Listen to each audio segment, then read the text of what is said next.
Vamos lá, pessoal, vamos dar continuidade à nossa pós-graduação em Direito Registral e Notarial, com ênfase em regularização de imóveis e advocacia extrajudicial, tá bom? Com muito carinho, estamos aqui para estudar muitas coisas importantes, assuntos pertinentes, para que possamos ajudar nosso cliente, tá bom? Vamos dar continuidade então? Vamos lá então, vamos embora. Olha só, aqui já está aparecendo, ótimo, deixa eu voltar aqui no modo. Pronto, ó, agora sim. Excelente. Vamos lá. Estamos falando aqui, então, dando continuidade à sequência da aula, alvará judicial. Professor Júlio, o que é alvará judicial? Tão falada, né? Alvará judicial, alvará de funcionamento, né? Falei alvará judicial é outra situação de uma ação judicial. O que é a tão famosa alvará? Não que a alvará judicial não seja famosa, porque também é, né, gente? Como a gente usa alvará judicial? Que é um pedido feito dentro do processo para autorizar a venda de um bem, a alienação de um bem. Ou uma ação que tem um nome, a ação de alvará judicial, e é muito utilizada quando muitas vezes o nosso cliente ele não tem por que fazer o inventário, só existe um valor, né, do falecido.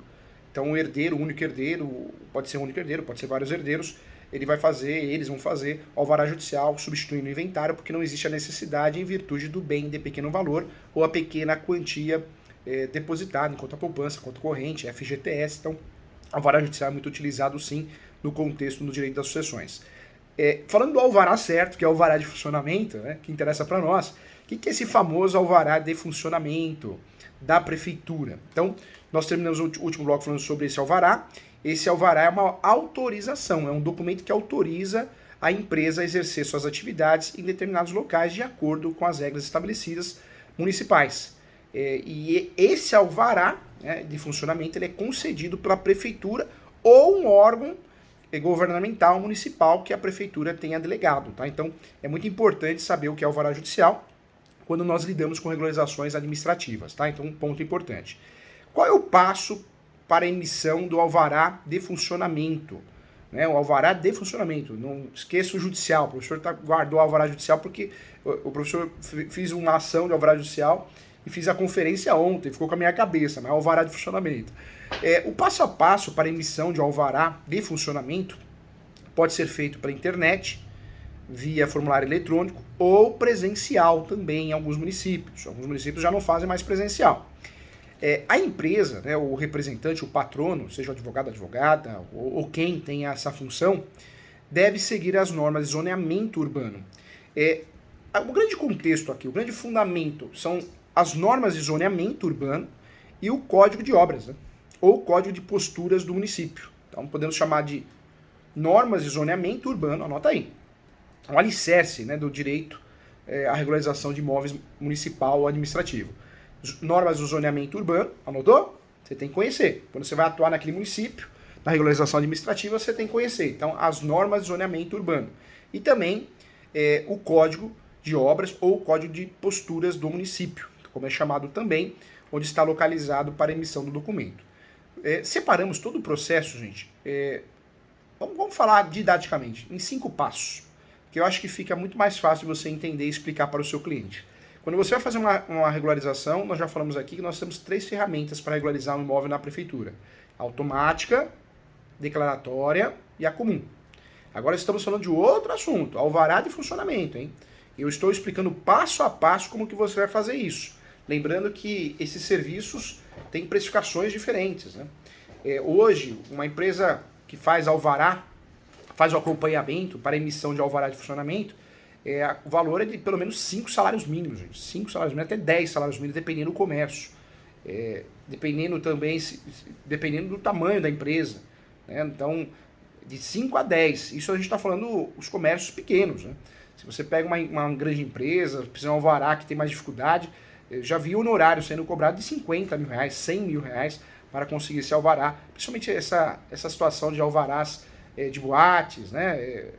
Casas noturnas, né, que eu falo danceterias, então normalmente os valores são outros, né, são valores bem maiores em virtude da situação documental. Então, claro, tudo depende do profissional, mas eu trago sempre uma noção de precificação para te ajudar, para você saber.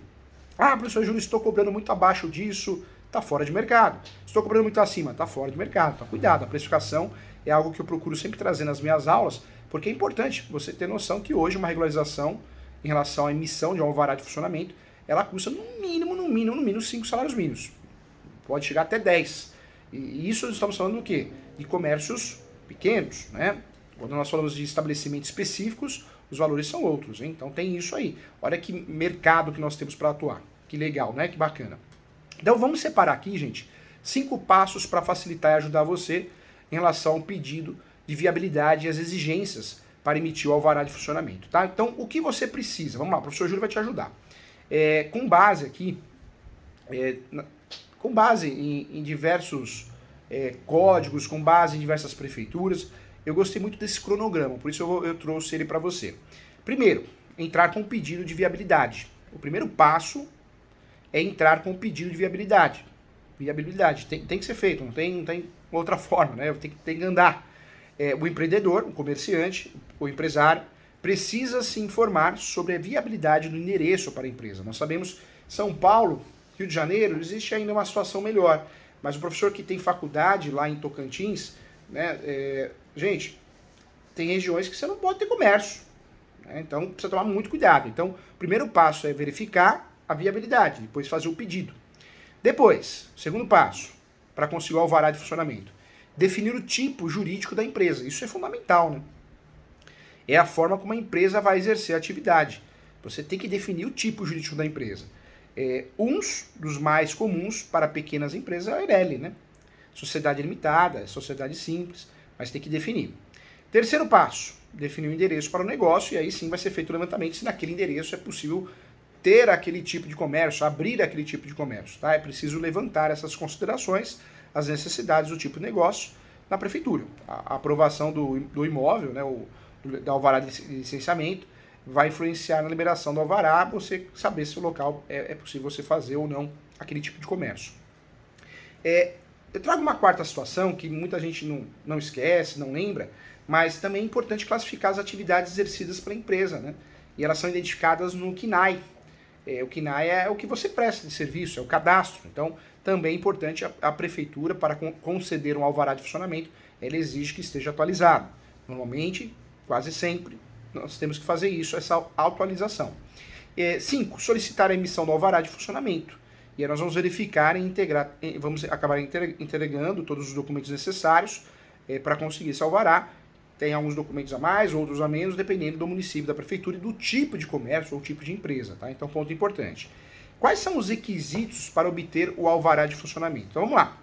No processo, gente, anota aí que isso é muito importante. No processo de validação de alvará de funcionamento, existem pelo menos várias licenças necessárias para o desempenho do grau de complexidade do negócio. Aí eu trago o quê? Primeira, isso a gente precisa saber, Corpo de Bombeiro.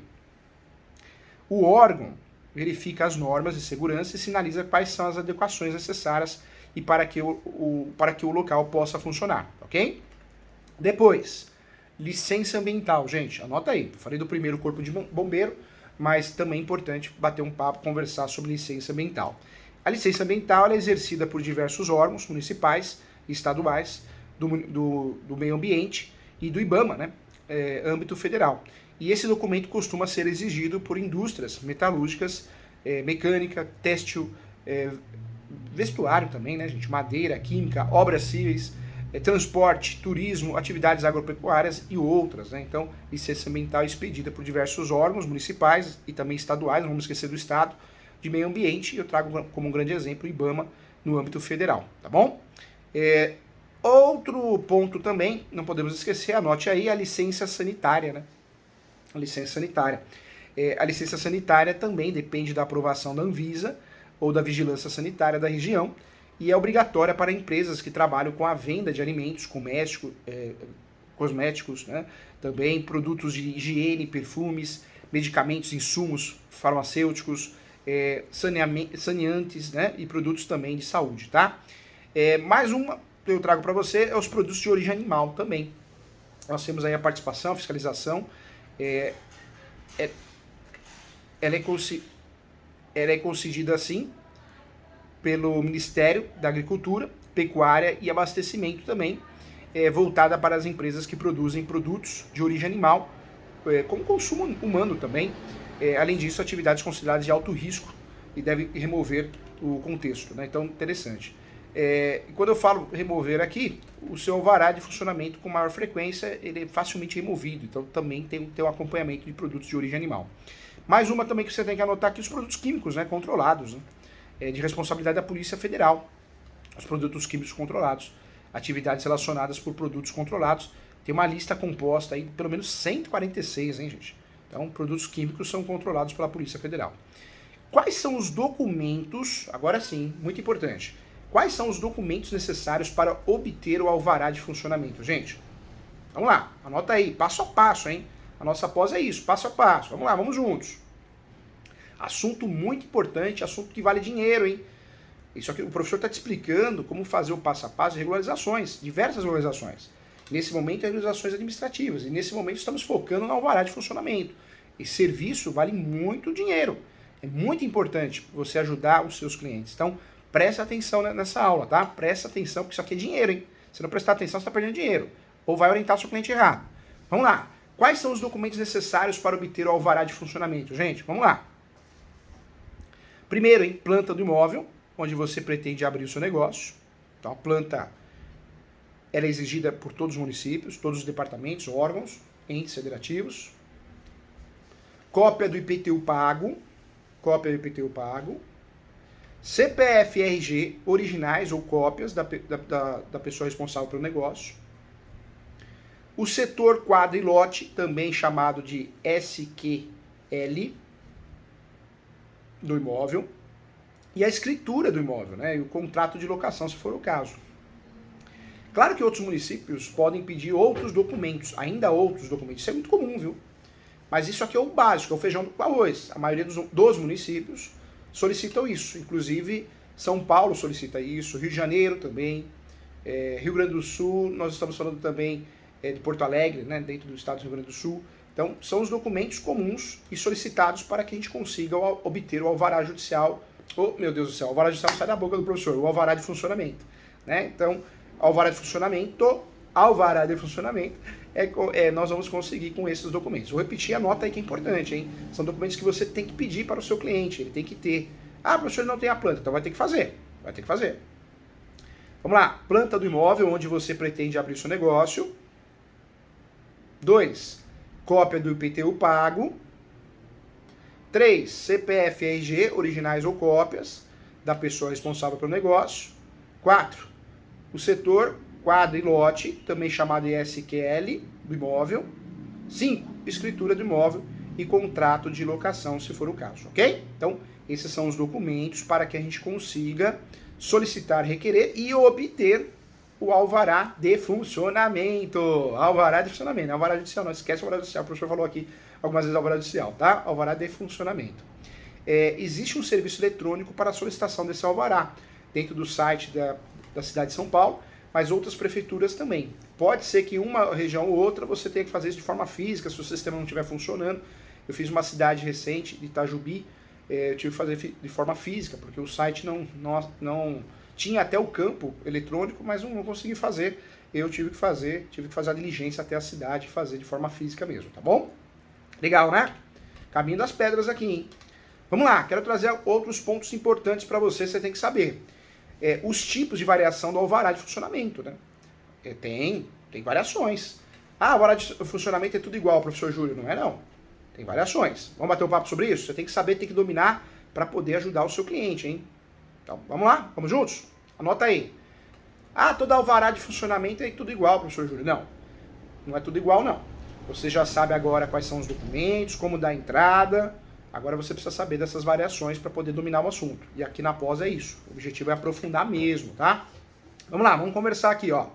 Os tipos de variações do alvará de funcionamento, ao todo, nós podemos dizer que são 4 variações de alvará de funcionamento, que depende do tipo de atividade da empresa, ok? Então vamos separar em 4 aqui. 4 variações de alvará de funcionamento. 4 variações de variações de alvará de funcionamento, ok? Vamos para a primeira? Vamos lá? A primeira é o auto de licença de funcionamento. Ele é conhecido por alguns como ALF.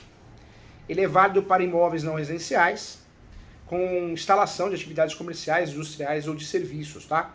Então a primeira variação de alvará de funcionamento, a primeira nota aí, é auto de licença de funcionamento. Anotou? Auto de licença de funcionamento. válido para imóveis não residenciais, com instalações de atividades comerciais, industriais e de serviços. 2, anota aí 2, hein? Auto de licença de funcionamento condicionado.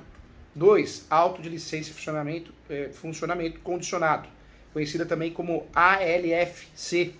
Ela é utilizada em casos de edificações ainda irregulares ou inscritas no cadastro informativo. Vale para imóveis, gente, com normalmente área total construída até 1.500 até 5.000 metros quadrados, ok? Existe a alvará de funcionamento de local de reunião, a ALF, que é exigido para todos os locais que tenham reunião de público, né? E aí reunião de público eu falo, não é reunião de público, não é uma reunião, né? É reunião para um evento, pessoas. Então, bares, restaurantes similares, cinemas. Então tem que ter essa alvará de funcionamento de local de reunião. Tá? Não é reunião de negócio, é reunião de pessoas. Então tem que ter essa alvará de funcionamento de local de reunião. Lembrando que a capacidade de lotação é igual ou superior a 250 pessoas, ok? Mais uma também que eu quero que você anote, a quarta aqui, é alvará de autorização para eventos públicos e temporários. Alvará de autorização para eventos públicos e temporários. Esse alvará ele é utilizado para locais onde tem eventos públicos e temporários para mais de 250 pessoas em imóveis públicos ou privados, tá? Então, nós temos aí 4 variações de alvará de funcionamento. Você anotou a primeira, auto de licença de funcionamento. A segunda, auto de licença de funcionamento condicionado. A terceira, alvará de funcionamento de local de reunião. E a quarta, alvará de autorização para públicos e eventos públicos e temporários. Então, falei aqui, são 4, hein? 4 variações importantes. E você precisa entender que essas variações são necessárias. Então, quem mexe com regularização de imóveis precisa ter isso na ponta da língua, hein? Auto de licença e funcionamento, que se dá, ele é válido para imóveis não residenciais, com instalação de atividades comerciais, industriais e serviços. O auto de licença de funcionamento condicionado, em caso de edificações ainda irregulares ou inscritas no cadastro informativo. Nós já falamos aqui, com área total de 1.500 até 5.000 metros quadrados. Alvará de funcionamento de local de reunião, que é exigido em reuniões públicas, bares, restaurantes, cinemas e teatros. E alvará de autorização para eventos públicos e temporários. Lembrando que tem eventos públicos e temporários para mais de 250 pessoas, nós precisamos dessa alvará. Então, se não tem essa alvará, dá problema, hein? Dá dor de cabeça. Tivemos um caso de um evento, um show, o professor foi contratado em cima da hora, fiz o mandado de segurança para tentar manter o evento, né? E foi negado, não conseguimos, recorremos, não teve jeito. Então, essas questões administrativas nós ficamos presos, né? Ou você tem ou não tem, então tem que tomar cuidado com isso. Vamos lá. Quero trazer para você, então, como emitir a segunda via do alvará de funcionamento. Também é outra dúvida de muitas pessoas que trabalham com regularização de imóveis, né? E muitos comerciantes, empresários. Então, não é só o fator de conquistar a alvará, mas e a segunda via, né? Que também é importante. É um assunto que não dá numa pós-graduação nível da nossa pós deixar de bater um papo sobre isso. Então, vamos lá. As hipóteses mais prováveis, gente, para a necessidade de renovação ou solicitação de segunda via são os casos de perda, né? Ou quando existe reforma, modificações na planta do imóvel. Isso é muito comum, não para, né?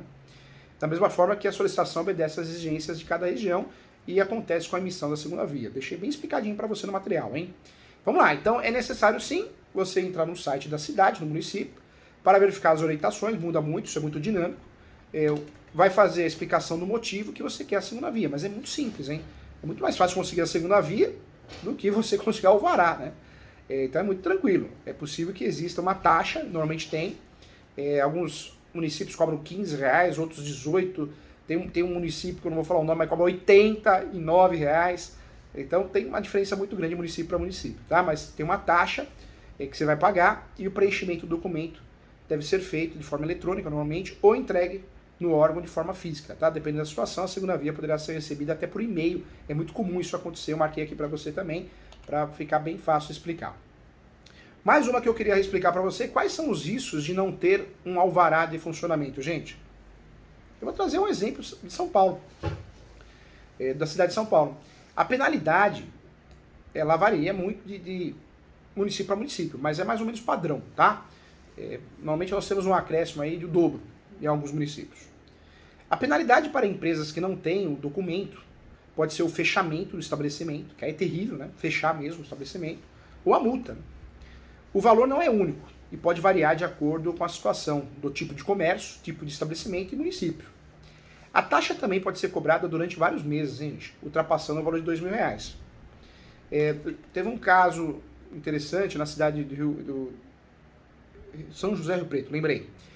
Nós tivemos um problema, a multa foi de 15 mil por falta de alvará. Né? O professor foi contratado para a gente conseguir manter o imóvel, o comércio aberto. Consegui manter o comércio aberto, mas olha o valor, gente. Né? Então tem que tomar cuidado, hein? Vamos lá. Diante de todos esses cenários, gente, o que eu quero trazer para você? Além de um fechamento definitivo do negócio,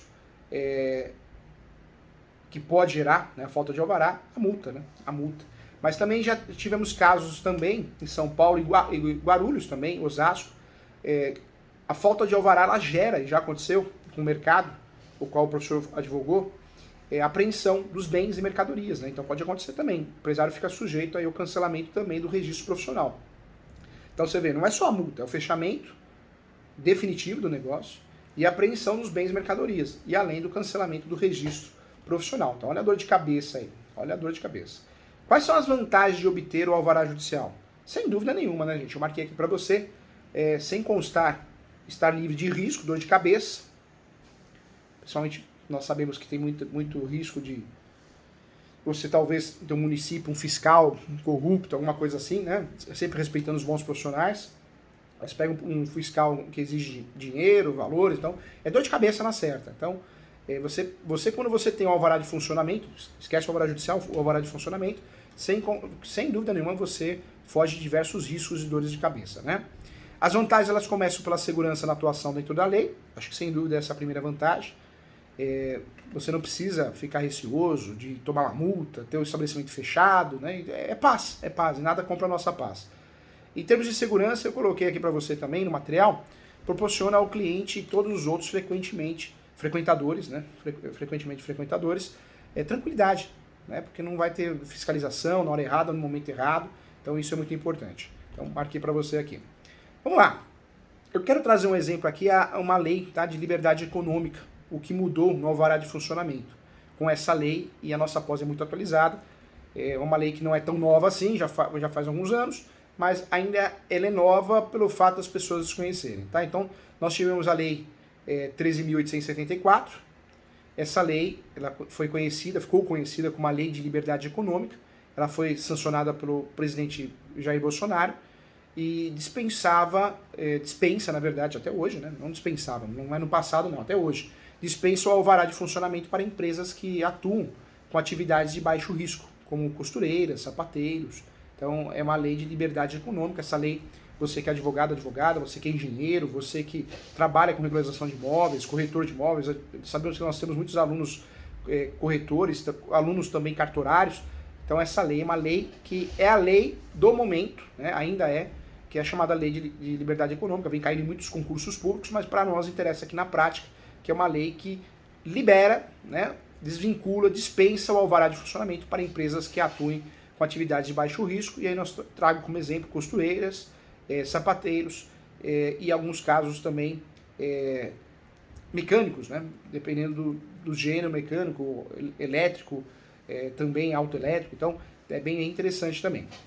A responsabilidade, gente, dessa lei é definir normas que protejam a livre iniciativa de trabalho para gerar fluxo econômico, diminuindo a participação do Estado, a fiscalização como agente que acaba atrapalhando aquele comércio pequeno, né? Acaba induzindo ao encerramento do negócio. Então a ideia é boa. A ideia de fato é desburocratizar, né, o processo de abertura das empresas, eliminando necessidade de licenças para atividades de baixo risco, e isso para pessoa física e pessoa jurídica. Tá? Então, bem interessante. E também essa lei, gente, é importante você saber, porque também gerou muitas ações, hein? Ações judiciais, onde o município exige alvará, então você consegue fundamentar a sua ação, seja uma mandado de segurança, obrigação de fazer, ação declaratória de nulidade de ato administrativo. Então, essa lei, ela é sim usada como tese em diversas situações para que você consiga sucesso, tá bom? Vamos lá. Quais são os tipos de documentos, além do alvará, né, que você precisa para abrir uma empresa? Então, vamos lá. Depois da inscrição do CNPJ, né, lembrando que é importante, mas se necessário a inscrição estadual, né, o próximo passo é retirar o alvará. Depois você tem o CNPJ, o próximo passo é o alvará. Quais são esses documentos para abertura de empresa? Você vai ver, confirmar sempre com o contador, mas em regra, cópia autenticada do RG, cópia simples do CPF, né, você pode imprimir o comprovante da Receita Federal e carteira do órgão regulamentador também, como OAB, CREA. Então, interessante. Eu deixei até um link para você, clicando, você vai direto no link da Receita Federal, tá? Tomara que dê certo aqui. Também da fatura da empresa, né? Cópia simples do comprovante de endereço, que a empresa será aberta, cópia do IPTU, ou documento que conste a inscrição imobiliária ou indicação fiscal do imóvel. E também eu trouxe aqui, eu deixei no materialzinho bem completinho para você, alguns documentos essenciais que devem estar presentes no dia da consulta, quando você for no órgão, no departamento, no ente federativo, né? no ente, para te ajudar. Então, alvará de localização e funcionamento, cadastro nacional de pessoa física ou jurídica, inscrição estadual e municipal, livros contábeis e contrato social. Lembrando que nem todo mundo tem um contrato social, então aquele cartão, né, que substitui e prova os atos constitutivos. Legal, né, gente? Legal, assunto muito bom. Nós vamos iniciar então o assunto agora, embargo de obra. E o que é o embargo de obra? Vamos deixar alvará de licenciamento de lado, então vamos começar um novo assunto, tá? E o professor quer falar agora com você embargo de obra. O que é embargo de obra? Quando nós falamos de embargo de obra, é a efetiva paralisação dos trabalhos da obra, e isso acontece quando alguma lei que envolve a ação ela é desobedecida, e aí você pode ter aí o embargo de obra. Nós vamos conversar muito sobre embargo de obra, tem muita coisa para a gente falar. O professor ele assumiu as 2 aulas sobre o assunto, então eu deixei para a próxima aula para que a gente possa dar mais ênfase e ficar bem didático para você. Então eu espero você, não sai daí, até já já, tá? Um abraço, muito obrigado.